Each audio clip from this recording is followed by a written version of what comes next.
ভারতীয় জাতীয় দলের ১ নম্বর গোলকিপার এই সময়কার গুরপ্রীত সিং সান্ধু তিনি নিজের ফেসবুক প্লাস নিজের ইনস্টাগ্রাম স্টোরিতে একটা পোস্ট করেন। আর সেই পোস্টটা কিন্তু বিতর্কিত। কি সেই পোস্ট সেটা আমি স্ক্রিনে আপনাদের দেখাবো, প্লাস আমি পড়েও শোনাবো আপনাদেরকে। আর আপনারা তারপর বিচার করবেন, কমেন্টে জানাবেন আপনারা তিনি এই পোস্টটা ঠিক করেছেন না ভুল করেছেন। তো একবার শুনে নিন প্লাস জেনে নিন কি সেই পোস্ট।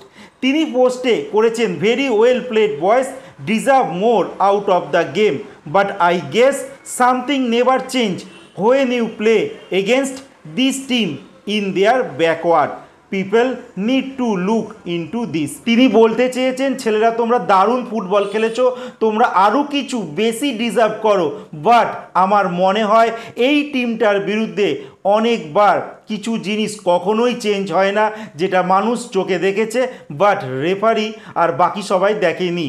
মানে বুঝতে পেরেছো তিনি কার উদ্দেশ্যে এই স্টোরিতে পোস্টটা করেছে। অ্যাকচুয়ালি এএফসি অনূর্ধ্ব 23 ভারত আর কাতারের মধ্যে যে ম্যাচটি হয়ে গেছে, যেই ম্যাচে ভারতীয় দল জেতার কথা ছিল, বাট রেফারি আর এই কাতার দল রেফারি ম্যানেজ করে কিন্তু তারা ভারতকে হারিয়ে দেয়। আর এই ঘটনাটা 2024 সালে ফিফা ওয়ার্ল্ড কাপ কোয়ালিফায়ার ম্যাচেও হয়েছিল। আর সেই সময় গুরপ্রীত সিং সান্ধু সামনে ছিল এই খেলোয়াড়দের, আর সেই সময় তো দাগের বাইরে বল চলে গিয়েছিল, দাগের বাইরে থেকে বলটা টেনে নিয়ে এসে গোল করে দেয়, বাট রেফারি কিন্তু চোখে দেখতে পারেনি। তো এই জিনিসটা বারবার ঘটতে থাকে এই কাতারের সঙ্গে, আর কাতার রেফারি ম্যানেজ করে খেলায়, সেইটাই তিনি অ্যাকচুয়ালি ইনডাইরেক্টলিভাবে পোস্টটা করেছে।